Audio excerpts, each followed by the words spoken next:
तेरी लड़ाई खुद से है सुल्तान। Don't let yourself down.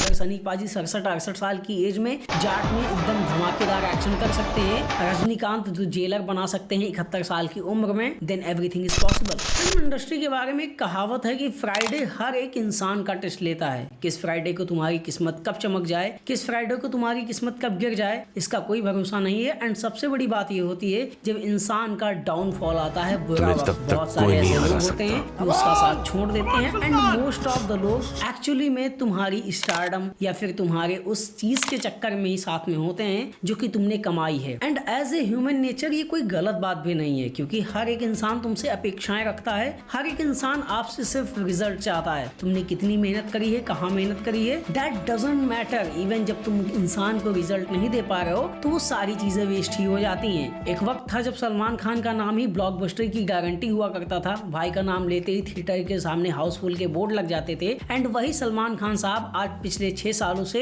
एक सुपर हिट या ब्लॉकबस्टर मूवी ढूंढ रहे हैं। एंड उनसे भी कहीं ज्यादा उनके फैंस भी ढूंढ रहे हैं एक ब्लॉकबस्टर की, एक टाइगर जिंदा है सुल्तान टाइप की फिल्म की। क्योंकि अगर हम बॉक्स ऑफिस नंबर्स पे जाएं तो वो तो कभी उनके लिए कम होता ही नहीं है। मिनिमम कोई भी मूवी आती है तो 100 करोड़ करके ले जाती है। पर बात यहाँ पर ये है कि जो बंदा 2017 या 2016 के एरा में जहाँ पर लोग 100 नहीं दे पा रहे थे, 300 करोड़ की फिल्में दे रहा था, तो अभी के लिए क्या इनफ है? सिकंदर के फेल होने के बाद से बहुत सारे फैंस टूटे हैं, निराश हुए हैं। और एक्चुअली में बहुत सारे लोगों ने तो उम्मीद भी खो दी है कि क्या कमबैक दोबारा से हो भी पाएगा उस लेवल का, जैसा कि हम लोग जानते आए हैं या फिर देखते आए हैं। क्या वो हर एक चीज दोबारा से रीगेन करी जा सकती है? एंड आज के इस वीडियो में हम ऐसी 5 चीजों पे डिस्कस करने वाले हैं जो कि हमारे सलमान भाई को करनी चाहिए एक ब्लॉकबस्टर कमबैक के लिए, वो 2015-16 वाला एरा वापस लाने के लिए। क्योंकि नथिंग इज इम्पॉसिबल। अगर सनी पाजी 67-68 साल की एज में जाट में एकदम धमाकेदार एक्शन कर सकते हैं, रजनीकांत जो जेलर बना सकते हैं 71 साल की उम्र में, देन एवरीथिंग इज पॉसिबल। तो आज के इस वीडियो के 5 पॉइंट्स में से सबसे पहले पॉइंट की तरफ बात करें तो कंटेंट ड्राइवन स्क्रिप्ट। पिछले 7 से 8 सालों में लिटरली सिर्फ 2 ही ऐसी फिल्में मुझे दिखती हैं जिनमें एक ढंग की स्क्रिप्ट रही हो, जिनमें से एक था टाइगर 3। हाँ, एग्जीक्यूशन में वो लोग फेल हो गए, that is a different matter. और दूसरी थी अंतिम द फाइनल ट्रक, जो कि खुद एक किसी मूवी का, मराठी मूवी का रीमेक थी। एंड उसमें हमारे सलमान खान साहब लीड रोल में भी नहीं थे। बाकी जितनी भी स्क्रिप्ट आई हैं, इवन सिकंदर भी, ये एकदम ही वाहियात थी। ऐसा लगता है कि भाई इनमें स्टोरी थी ही नहीं, बस इनमें सलमान खान साहब के नाम को रख के एक स्टोरी लिखी गई थी एंड उसी बेस पे इसको बेचने की कोशिश करी जा रही थी। एंड इट्स ओके, जब तुम्हें 100 करोड़ 150 करोड़ का एम लेके चलना है then it's okay. But if you want a blockbuster film then you have to work hard for a script. तुम्हें सिर्फ एक चैट जीपीटी से उठा के कोई कहानी नहीं लिख देनी है, एक ढंग की कहानी लेके आनी है। तुम्हारे दुश्मनों में तुम इतने स्क्रिप्ट होनी चाहिए। एंड फिर देखो सलमान खान साहब का जलवा अगर ढंग से दिखाना है तो हमारा पॉइंट नंबर 2, हर एक इंसान को ढंग से सुनना पड़ेगा। And this is the dark and saddest reality of this time. और बहुत सारे लोग में भी एग्री ना करें, वो है हमारे सलमान खान साहब की डायलॉग डिलीवरी। सिकंदर फिल्म में जितना AR मुर्गादास एंड प्रोड्यूसर्स ने परेशान किया, जितना उसके पैथेटिक लेवल के एडिटर्स ने परेशान किया, उससे भी ज्यादा कहीं परेशान इस बात ने किया कि हमारे सलमान भाई एफर्ट्स के साथ डायलॉग नहीं बोल रहे थे। और ये पहली बार मैं कह रहा हूँ किसी फिल्म के लिए जहां पर मुझे ऐसा लगा कि उन्हें एक बार फिर से अपनी डायलॉग डिलीवरी पे काम करना चाहिए एंड एक्सप्रेशंस पे। भाई तुम वो आदमी हो जिसने बजरंगी भाईजान में वो एक्टिंग करी थी कि आज भी उसका क्लाइमेक्स देख के आंखों में आंसू आ जाते हैं। एंड लिटरली आपकी फिल्मों के लिए ये बोलना पड़ रहा है कि आपको डायलॉग डिलीवरी एंड एक्टिंग पे काम करना है, देन कुछ तो चीजें गड़बड़ चल रही हैं और उस पे एक्चुअली में आपको काम करना चाहिए। काम से याद आया कि काम करना काफी जरूरी होता है एक इंसान के लिए, लेकिन कभी कभी हमें काम को रोक भी देना चाहिए। एंड टॉपिक नंबर 3 हमारा इसी चीज पे डिराइव करता है, बिग बॉस एंड थोड़ा सा ब्रेक। सलमान भाई की डायलॉग डिलीवरी में जो भी चीजें प्रॉब्लमेटिक हुई है वो उसका सिर्फ और सिर्फ एक ही रीजन है, बिग बॉस। बिग बॉस में वो इतने महीने बिता देते हैं कि एक्चुअली मुझे लगता है कि वो उस कैरेक्टर को ही प्ले करने लग जाते हैं हर एक फिल्म में। एंड कहीं ना कहीं वो बिग बॉस वाली सेट्स ही हमें हर एक फिल्म के अंदर देखने को मिल जाती है। फिर वो चाहे किसी सामने बंदे से एक नॉर्मल कन्वर्सेशन वाली सीन हो जाए या फिर किसी को चिल्ला के बोलना हो जाए, बिग बॉस इतना ज्यादा हावी हो चुका है सलमान भाई के करियर पे या फिर उनकी लाइफ में कि वो उस जोन से निकलना ही नहीं चाहते हैं। एंड मुझे ऐसा लगता है कि 1 साल के लिए कम से कम बिग बॉस से उनको ब्रेक लेना चाहिए। आई नो कि बिग बॉस बहुत बड़ा एक अर्निंग का जरिया है, बट अगर आप फिल्मों को लेके पैशनेटेड हैं then you have to work on the films. एक अच्छी फिल्म बनाने के लिए जितना फिल्म की story and screenplay important होता है, उतना ही इंपॉर्टेंट होता है एक डायरेक्टर। एंड सलमान खान के केस में मैं हमेशा हमेशा से बात मानता आया हूँ, he is a directors actor, कि अगर डायरेक्टर अच्छा है देन बंदा बहुत अच्छा काम करके दे सकता है,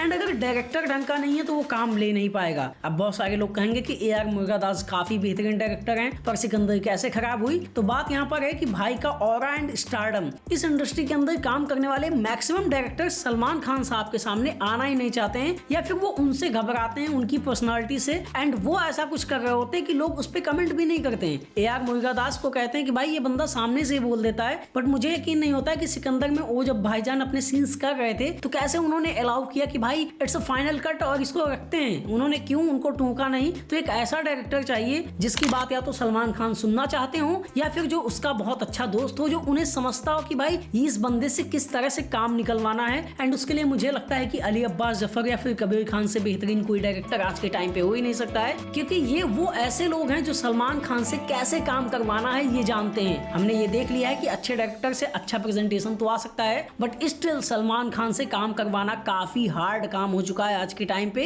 आई नो कि इन दोनों डायरेक्टर्स के नाम से कुछ लोग अनकंफर्टेबल हो जाएंगे बिकॉज ऑफ अली अब्बास जफर ने लास्ट मूवी BMCM बड़े मियां छोटे मियां बनाई थी, जो कि एक अच्छी फिल्म नहीं थी, एंड दूसरा कबीर खान जिनकी लास्ट फिल्म चंदू चैंपियन अच्छी तो थी, फिल्म बॉक्स ऑफिस पर परफॉर्मेंस अच्छी नहीं थी। बट यहाँ पर सबसे बड़ी बात यह है कि इन दोनों डायरेक्टर्स का सलमान खान साहब के साथ 100% का एक्यूरेसी वाला और 100% सक्सेस रेशियो है। दैट्स व्हाई आई थिंक ये दोनों डायरेक्टर सलमान खान साहब के उस एरा को वापस ला सकते हैं जो कि काफी टाइम से मिस चल रहा है। एंड मिसिंग से याद आया कि अब एक एरा और ऑरा को बदलने की जरूरत है। एंड पॉइंट नंबर 5 हमारा इसी टॉपिक पर है, जो कि आज का सबसे इंपॉर्टेंट और आज के दृष्टिकोण से मुझे सबसे ज्यादा जरूरी चीज लगती है। पॉइंट नंबर 5 में हम डिस्कस करने वाले हैं experimental roles and grey shade character. Sikandar movie का एक आर्टिकल मुझे आज भी याद है जहां पर यह बताया गया कि सिकंदर के अंदर वो बहुत अमीर रिच कैरेक्टर प्ले करेंगे, और सबसे बड़ी बात कि वो काफी एरोगेंट होंगे। एंड वहीं से मेरे अंदर तो भाई ऑर्गेज्म जाग गया था, क्योंकि आई ऑलवेज वांट कि सलमान खान वो स्मोक करते हुए राधे स्टाइल में चल के आ रहे हैं, किसी की नहीं सुन रहे हैं, बड़ा आदमी किसी को भी गिराए दे रहे हैं। तुमने एनिमल बहुत ही ध्यान से देखी होगी, एनिमल के अंदर सबसे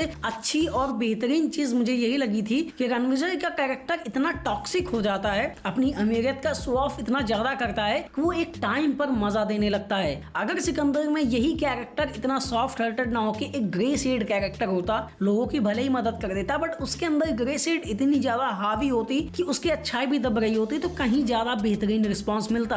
आज का टाइम वो नहीं रहा है कि तुम्हारे हीरो को बहुत ही सॉफ्ट हार्टेड होना चाहिए, वो ऑन स्क्रीन कोई चीज नहीं कर सकता, अल्कोहल वगैरह स्मोक नहीं कर सकता है। जाट के अंदर कर तो रहे सनी पाजी, क्या ही प्रॉब्लम है, काट तो रहे लोगों को बना बन, काटने दो ना, क्या फर्क पड़ रहा है। आज के टाइम पर ऐसी चीजें चल रही है कि हीरो तुम्हारा कितना ब्रूटल है, कितना ज्यादा वो नेगेटिविटी अपने अंदर रखता है, ऐसी चीजें लोग देखना पसंद करते हैं। फिर वो चाहे पुष्पराज का कैरेक्टर हो जाए, रॉकी भाई का कैरेक्टर हो जाए, या फिर अभी हाल ही में आई नानी की फिल्म हिट 3 का ट्रेलर हो जाए। इन सारी फिल्मों के अंदर हीरो के अंदर की अच्छाई और वो दया मर चुकी है, वो लोगों के लिए काम तो करना चाहता है, पर विलन्स के लिए वो इतना ब्रूटल है कि भाई लोग देख के ही पैंट में निकाल दें। एंड मैं यकीन के साथ कह सकता हूँ कि जिस दिन किसी डायरेक्टर ने इतनी हिम्मत कर ली कि सलमान खान की मूवी में अब लड़की नहीं लेके आनी है, कोई गाना नहीं होगा, फैमिली ऑडियंस आए या ना आए, लेकिन सलमान खान को इतना ब्रूटल तरीके से प्रेजेंट करना है कि भाई एकदम डंडा लेके आ रहे हैं, किसी की खोपड़ी में मारे दे रहे हैं, सिगार पी रहे हैं, कोई फर्क ही नहीं पड़ रहा है, गैंगस्टर वाइब आ रही है। उस दिन वो फिल्म वो रिकॉर्ड तोड़ेगी